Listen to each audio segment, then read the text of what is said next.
신명기 8장 7절에서 10절 말씀입니다.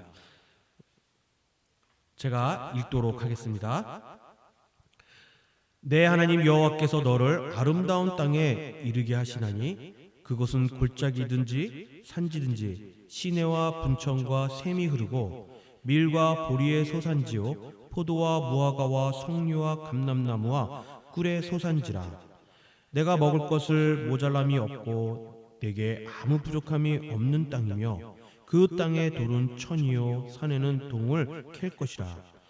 내가 먹어서 배부르고 내 하나님 여호와께서 옥토를 내게 주셨으므로 말미암아 그를 찬송하리로라. 아멘. 아멘. 예. 오늘 제목이 풍요 속에 잊지 말아야 할 감사입니다. 여러분 우리 이렇게 한번 인사했으면 좋겠어요. 오늘 예배 시작하기 전에 우리의 삶을 드리는 복된 추수감사주일이 되길 바랍니다. 자, 우리의 삶을 드리는 복된 추수감사주일이 되시길 바랍니다. 우리 좌우 옆에 있는 분들한테 똑같이 한번 이렇게 인사할까요? 자, 우리의 삶을 드리는 복된 추수감사주일이 되길 바랍니다. 우리의 삶을 드리는 복된 추수감사주일이 되기를 바랍니다. 네. 추수감사주일 너무 좋은 날인 것 같아요. 정말 기쁨의 날이고 또 정말 하나님께서 우리에게 많은 큰 은혜를 주시는 그러한 그 주일인 것 같습니다. 뭐 그 전에도 그랬지만 또 지금도 더 이렇게 주시는데 여러분 혹시 이런 감사 이게 그래 추수감사주일 때뿐만 아니라 이제 우리가 늘 평상시에도 감사를 하는데 여러분들은 감사를 어떻게 생각하시나요? 이 감사라는 것이 여러분들에서 그냥 일반적으로 그냥 뭘 주고 받고 해서 내가 감사하구나라고 생각하시는 분들이 계신가요? 저는 감사는요 선택이 아니라 우리의 신앙의 본질이다라는 겁니다. 신앙의 본질. 여러분 오늘 무슨 말입니까? 오늘 무슨 날이에요? 추수감사주일, 그렇죠? 이 추수감사주일로 우리는 오늘 하나님 앞에 서게 됐습니다. 그런데 이 자리가 단지 어떤 계절의 어떤 절기, 그러니까 가을이니까 추수를 했으니까 그러한 절기로 혹은 또 교회의 어떤 전통으로 또 어떤 현실적인 행사로 끝나지 않기를 저는 간절히 소망합니다. 그냥 오늘만 열심히 감사합니다. 감사합니다. 이게 아니라 늘 우리 마음속에 그냥 감사가 있었으면 좋겠다라는 거예요. 그래서 추수감사절은 단순히 한 해 동안 잘 지냈다라고 고백하는 그러한 날이 아니라 주님이 아니셨다면 나는 여기까지 올 수 없었습니다라는 고백의 그런 믿음의 날이 되기를 바랍니다. 그러한 고백을 하시며 나아가길 바라요. 그냥 한 해 동안 우리 집 가정, 우리 자녀들, 또 우리 부모님들 건강하게 해주셔서 감사합니다가 아니라 정말 주님이 아니면 오늘 이 자리에 우리가 올 수도 없을 뿐더러 주님이 우리를 지켜주지 않으시면 우리는 아무것도 아니다라는 어떤 믿음의 고백에 그러한 날이었으면 좋겠다라는 거예요. 그래서 여러분 감사는요 기분이 아니에요. 기분. 내가 기분이 좋아. 너무 좋으니까 감사합니다. 정말 감사합니다. 이게 아니라는 거예요. 감사는 기분이 아니라 신앙입니다. 신앙. 그리고 감정이 아니에요. 내가 좋고 나쁘고 나 오늘 기분 안 좋거든요. 나 오늘 화가 나거든요. 그러니까 나 감사 안 할래요. 이게 아니라는 거예요. 감정이 아니라 여러분 고백이에요. 고백. 내 기분이 좋든 나쁘든 하나님 앞에 감사한 거예요. 이거는. 그러한 고백을 해야 된다라는 거죠. 또 나의 상황들. 상황이 아니에요. 여러분. 내 상황이 지금 어려워요. 힘들어요. 지금 가진 게 없어요. 지금 부도가 나기 일보 직전이에요. 이러한 상황이 아니라 태도입니다. 그러한 상황이라 할지라도 여러분 우리는 감사함의 태도로 나아가야 한다는 거죠. 이게 바로 여러분 감사의 조건이에요. 인간은 환경에 따라 웃고 환경에 따라 원망하지만 믿음의 사람, 즉 하나님의 자녀는요, 환경을 뛰어넘어 하나님을 바라본다라는 거죠. 내가 힘들어, 내가 어려워요. 지금 아까 말씀드린 부도의 일보 직전이에요. 내가 건강이 너무 안 좋아요. 죽기 일보 직전이에요. 그렇다 할지라도 믿음의 사람이라면 하나님을 바라보는 것이 맞다라는 거죠. 그래서 감사는 어떤 우리의 삶의 조건이 아니라 우리의 영혼의 어떤 방향이에요, 방향. 내가 감사하면 좋은 사람이고 감사하지 않으면 나쁜 사람, 이게 아니라는 거죠. 우리는 종종 이렇게 말합니다. 내 형편이 좀 나아지면 그때 감사할게요. 지금은 너무 어려워요. 문제가 해결되면 하나님께 찬양할게요. 이렇게 말합니다. 그런데 여러분, 성경은요 말하고 있어요. 오늘 본문인데요, 먹어서 배부르고 여호와께 감사하라고 말하고 있어요. 다시 말씀드리면 결과를 보고 감사하는 것이 아니라 하나님을 신뢰하기 때문에 감사하라는 겁니다. 하나님이 우리의 아버지이기 때문에 우리가 감사해야 하는 거예요. 하나님이 우리의 모든 것을 이끌어 주시기 때문에, 이 자리에 함께 하시기 때문에, 신뢰하기 때문에 우리는 감사해야 하는 것입니다. 오늘 본문 신명기 8장은 여러분, 광야의 그 40년의 혹독한 여정을 마친 이스라엘 백성이 가나안 땅을, 그 약속의 땅 가나안 땅을 눈앞에 둔 시점에서 주어진 말씀이에요. 하나님은 그들에게 미래의 풍요를 보여주면서 동시에 가장 중요한 한 가지를 강조합니다. 그게 뭐냐면 그때 나를 잊지 말라라고. 나는 너희들에게 정말 풍부한 그 약속을 하고 그 땅을 주고 젖과 꿀이 흐르는 그 땅에 들어갔을 때 너희들이 나를 잊지 말라라고 말씀하고 있다라는 거예요. 그런데 여러분, 우리는 어때요? 우리는 어떻습니까? 참 우리들 보면 참 좀 표현이 좀 그럴지 모르겠지만 간사한 것 같아요. 왜 그러냐면 은혜를 주고 사랑을 주면 그건 감사해요. 그런데 그 사랑과 은혜가 나한테 오지 않는다라고 하면 우리는 어떻습니까? 바로 잊어먹는다라는 거예요. 그 사랑을. 우리는 은혜를 너무 쉽게 잊고 살아간다라는 거예요. 그 주신 하나님의 은혜를 알면서도 그 은혜를 잊고 살아갈 때가 너무 많다라는 거죠. 저를 포함해서 어떤 분들은요, 받은 은혜를 잊는 것은 둘째치고 내가 베푼 은혜만 기억하는 분들도 있어요. 참 재밌어요, 이것도요. 분명히 받은 게 있는데 이상하게 받은 사람들은요 기억을 못해요. 근데 되게 재밌는 건 내가 다른 사람한테 베푼 거는 기억을 너무 잘해요. 이런 문제로 인해서 여러분 어떤 문제가 생기는 줄 아세요? 관계가 깨집니다. 관계가. 그리고 오해가 불러올 때도 너무 많다라는 거예요.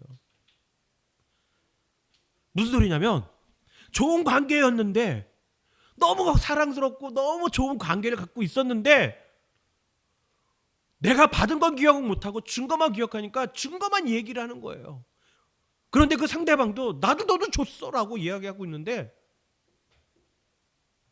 기억을 못하니까, 잊어버리니까 그거에 대한 오해로 인해서 관계가 깨질 때가 너무 많다라는 거예요. 여러분, 주님께서 우리에게 은혜를 주신 것을 여러분 잊지 마시길 바라요. 지금도 우리에게 은혜를 주시고 계세요. 지금도 이 자리에서 너에게 광주야, 너에게 은혜를 줄게, 이렇게 말하고 있는데 우리들은 그것을 잊고 있다는 거죠. 사람과의 관계든지 여러분, 물질의 풍요든지 건강이든지 우리 삶 속에서 주님께서 순간순간 주신 그 은혜를 기억하는 저와 여러분이 되기를 간절히 소망합니다. 그렇다면 오늘 본문에서 이스라엘을 위해 하나님께서 예비하신 은혜를 통해 우리가 잊지 말아야 할 것은 무엇인지 오늘 본문을 통해서 좀 살펴보도록 하겠습니다. 자, 먼저 첫 번째로요. 하나님이 예비하신 아름다운 땅을 우리에게 주셨어요. 이게 무슨 말이냐면 바로 은혜의 어떤 구체성이에요. 하나님이 어떠한 은혜를 주셨는지에 대한 어떤 구체성을 말씀하고 있는 거죠. 오늘 본문을 통해서. 오늘 본문 아까 제가 말씀드렸던 것처럼 어떠한 말씀입니까? 가나안 땅을 매우 구체적으로 묘사한 그러한 말씀이에요. 오늘 본문이. 시내와 그리고 샘과 또 근원이 흐르고 밀과 보리와 포도와 무화과와 석류와 감람나무와 꿀이 솟아니 아주 가득한 땅. 이것은 단지 먹고 사는 땅이 아니라 우리의 인생의 어떤 누림과 안식의 그 땅이고 하나님의 그 돌보심이 보이는 그러한 자리의 땅이에요. 광야 생활에서 여러분, 그 광야에 생활했던 이스라엘 그 백성들은 지금 하나님의 이 말씀을 하신 거, 아까 말씀 시내와 샘과 근원이 흐르고 밀과 보리, 포도와 무화과와 그리고 감람산과 석류와 꿀의 그 솟아진 그 땅을 막 하나님께서 설명을 하고 있어요. 말해주고 있는데 가나안 그 땅에 대해서 말하고 있는데 광야 생활 40년을 한 이스라엘 백성들은 어떻게 생각을 했을까요? 꿈이라고 생각을 한 거죠. 꿈. 우리에게요? 40년 동안 우리가 얼마나 광야 생활을 열심히 했는데 저희에게 그런 그 젖과 꿀이 흐른 땅을 주겠다고요? 꿈 같은 이야기죠, 사실은. 뜨거운 그 햇살 아래 모래바람과 싸우고 만나로 하루하루를 연명하던 그들에게 하나님께서 이렇게 말씀하시죠. 내가 너희를 풍요의 자리로 인도할 것이다. 이것이 여러분 우리의 인생과 너무나도 닮았습니다. 우리가 지금 누리고 있는 건강, 그리고 가정, 직장, 사역, 재정, 관계의 이런 회복들, 이 모든 것들이 과연 여러분 당연하다고 생각하세요? 혹시 여기 계신 분만 아니라 오늘 온라인으로 예배드리는 모든 분들이 지금 하나님께서 말씀하시는 그 가정, 건강, 물질적인 풍요, 재정들, 모든 자녀들, 이런 것들이 당연하게 여러분들 것이라고 생각하시나요? 아닙니다. 이것은 하나님이 우리를 위해 준비하신 아름다운 자리인 것이에요. 자리.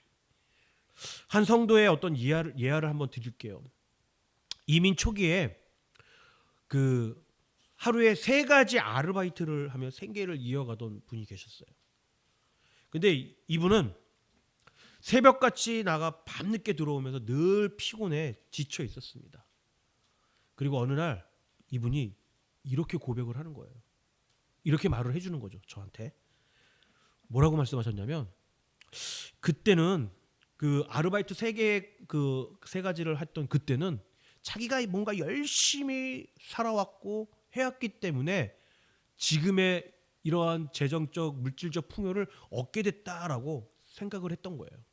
그런데 뒤돌아보니까 지금 생각해 보니 그 모든 시간이 하나님이 나를 안고 계셨다라는 것을 느꼈다라는 거죠. 그때 하나님이 자기를 지켜주지 않으셨다면 자기는 어쩌면 건강으로 인해서 죽을 수도 있었다라는 거예요. 늘 피곤에 지쳐 있어가지고 간과 모든 몸에 있는 질병으로 인해서 아파하며 고통이 있었을 거라는 거죠. 그런데 하나님이 지켜주셨기 때문에, 내가 아니라 하나님이 지켜주셨기 때문에, 하나님이 안아주셨기 때문에 자기가 이 자리에 있었다라고 그렇게 고백을 하신 거예요. 이 고백이 여러분 뭔 줄 아세요? 바로 감사의 시작입니다. 여러분들이 지금 이 자리에 앉아서 편하게 예배드리고 있고 또 정말 찬양 부르며 하나님을 바라보며 손을 높이며 기도하는 이 자리가 여러분 평범한 자리가 아닌 거예요. 왠지 아세요? 이렇게 예배드리지 못하는 민족들도 있어요. 신앙을 가졌다라는 이유로 핍박받는 사람들도 있어요. 성경책만 가지고 있으면 잡아가는 곳도 있어요, 여러분.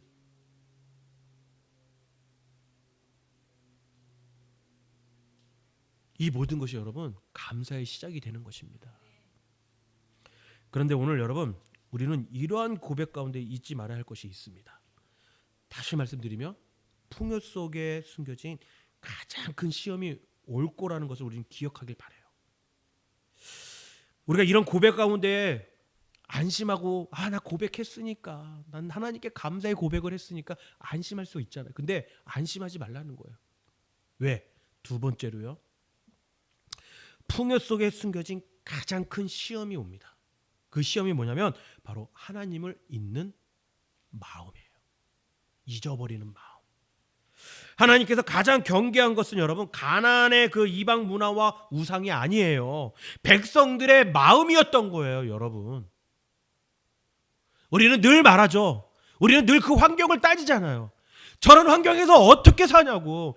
우리 믿음의 사람들은 저런 환경에 가면 안 된다라고 이야기하잖아요. 근데 그게 아니에요, 여러분. 그런 환경에 가더라도 마음이 변치 않는 그 마음이 있어야 되는데 우리는 그 마음을 거기에 동화가 돼서 하나님을 잊을 때가 너무 많다라는 게 문제라는 거죠.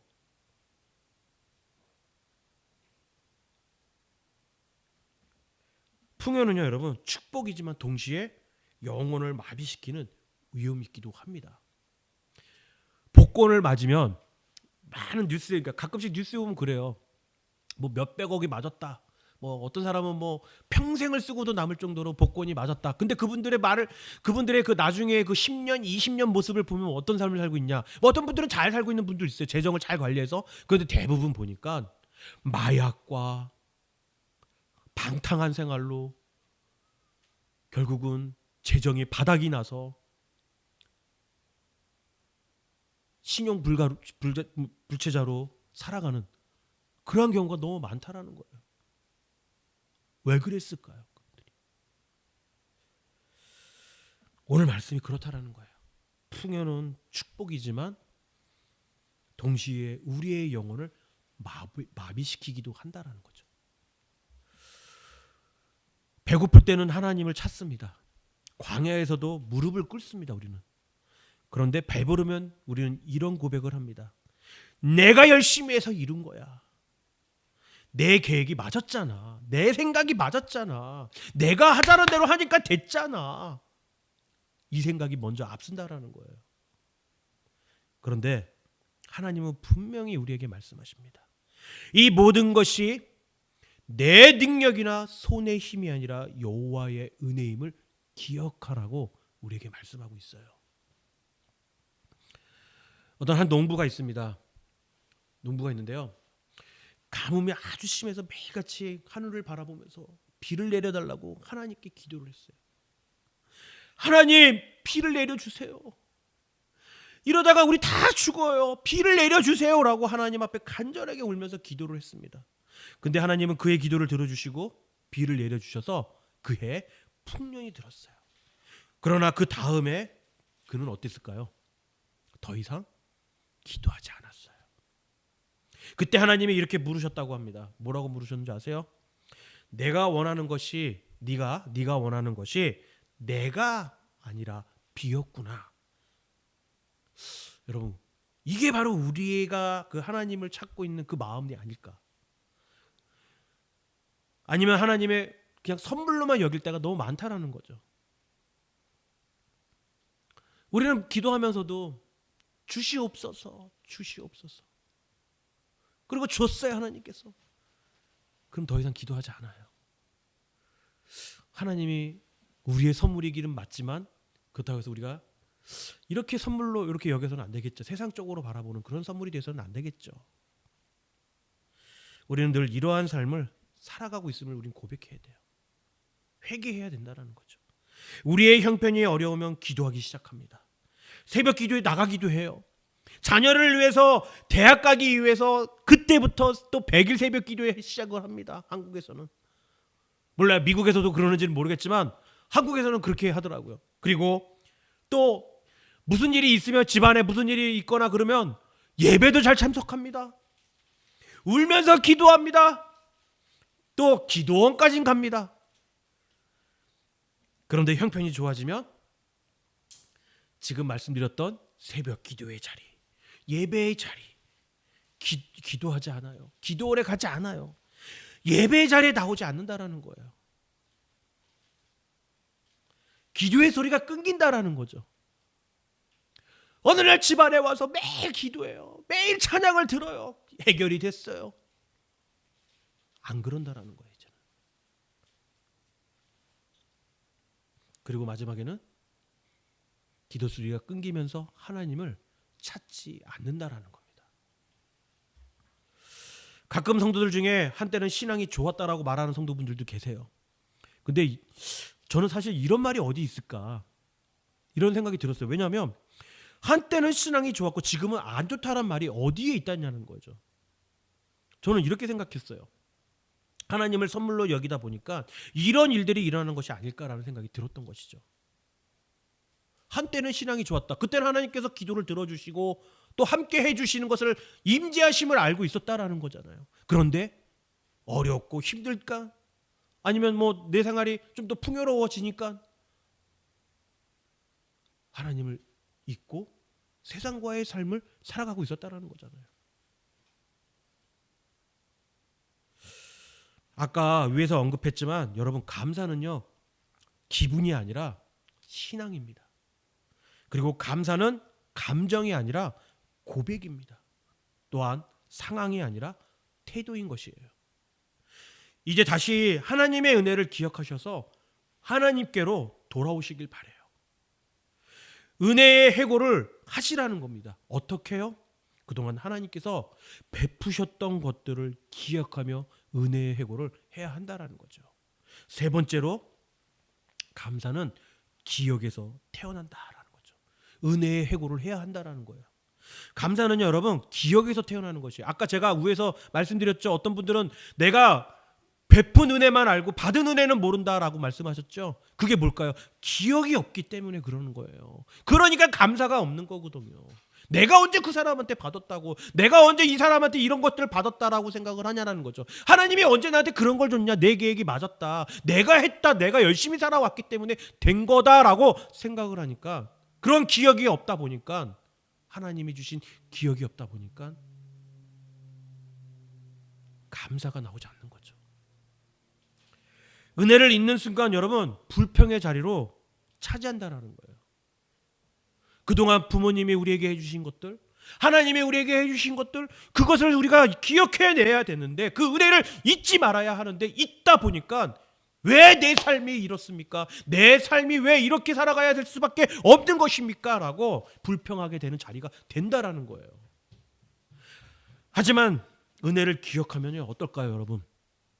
눈물이 나는 거예요. 찬양이 터져 나오는 거예요. 회개 고백이 되는 거예요. 오늘 우리는 스스로 물어봐야 합니다. 하나님이 나를 어디에서 건져내셨는가에 대해서, 어떤 위기에서 나를 지켜주셨는가를 기억해야 하는 거예요. 어떤 눈물 속에서 하나님께서 나를 위로해 주셨는가를 우리는 잊지 말고 기억해야 한다는 거죠. 많은 분들이 이제 연초가 되면은, 이제 우리가 12월 달 이제 곧 돌아오는데, 이제 내년이 되면 감사 노트를 많이 쓰세요. 그러니까 연초에 시작할 때. 근데 어떤 한 어머니가 우울과 고통 속에서 지내다가 그 감사의 노트를 막 쓰다가, 처음에는 쓸 것이 없다고 했지만 하루에 그냥 하나씩 하나님 앞에 감사함이 무엇인지 감사 노트를 한번 적어보자 하고 썼던 거예요. 그래서 오늘도 아주 간단한 거죠. 오늘도 숨쉬게 해주셔서 감사합니다. 아이의 그 웃음을 보게 해서 감사합니다. 막 이런 것들을, 아주 소상한 것들을 하나씩 하나 지켜준 거예요. 건강하게 지켜주셔서 감사합니다. 사고 없이 우리 잘 지내게 해주셔서 감사합니다. 우리 자녀들이 부모님의 말씀을 잘 들어서 감사합니다. 이런 것들을 하나하나 쓰다 보니까 1년 후에 그 어머니가 뭐라고 고백한 줄 아세요? 내 인생이 이렇게 많은 은혜로 덮어져 있는 줄 몰랐어요 라고 고백했다라는 거예요. 감사는 여러분 이렇게 인생을 다르게 합니다. 그래서 여러분, 감사는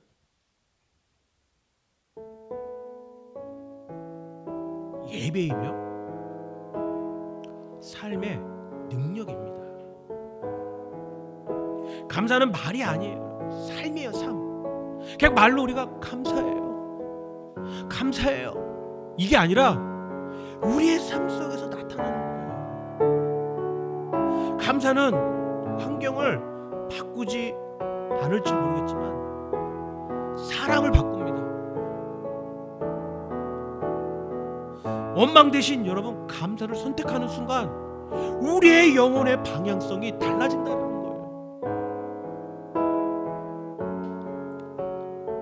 바울은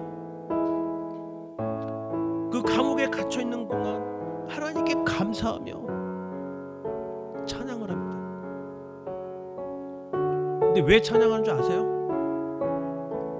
환경이 좋아서가 아니라 하나님이 여전히 선하시기 때문에. 이것이 여러분 감사의 모습이에요. 감사는 신앙의 성숙을 보여주는 지표입니다.